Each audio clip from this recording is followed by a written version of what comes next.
झारग्राम में लगातार दो दिन से हो रही बारिश के कारण डुलुंग नदी खतरे के निशान से ऊपर बह रही है। इसका असर ऐसा पड़ा कि झारग्राम सदर का जामबनी ब्लॉक से संपर्क पूरी तरह से टूट गया। चिल्कीगढ़ के पास नदी पर बने अस्थायी काजबे में पानी भर गया और जिससे करीब 30 से 35 गांवों में लोगों की आवाजाही ठप हो गई है।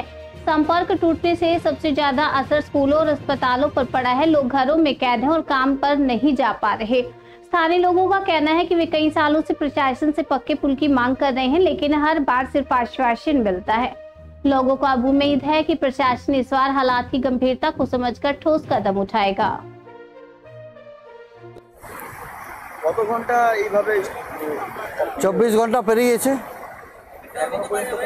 না এখন কোনো রকম ইয়ে হয়নি। কতটা সমস্যা করতে সমস্যা স্বাস্থ্যকেন্দ্র, যান চলাচল, যাতায়াতের অসুবিধা, সব অসুবিধা হয়ে গেছে।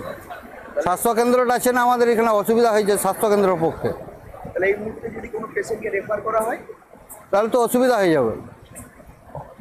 বাইপাস দিয়ে করি পড়েহাটি দিয়ে দিয়ে ঘুরতে হবে। কতক্ষণ সময় লাগবে? মোটামুটি 1 ঘন্টা 45 মিনিট।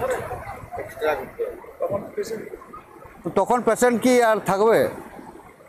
এমার্জেন্সি পেশেন্ট তো থাকবে না। এখানে তো আপনারা তো ব্রিজের দাবি করেছিলেন, কি হলো? দাবি হয়েছে, তবে সময় লাগবে বলছে।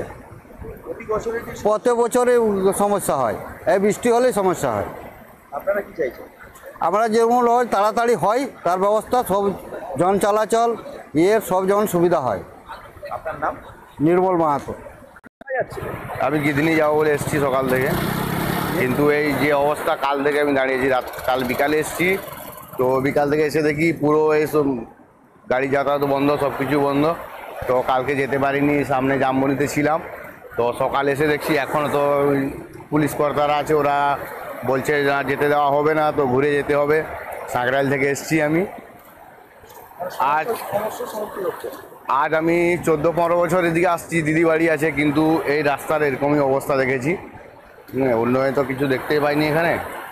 তো পোলটা যাতে হয়, সবার সুবিধা হবে, তাদের খুব ভালো হয় আর কি। আমার নাম বাপি দাস।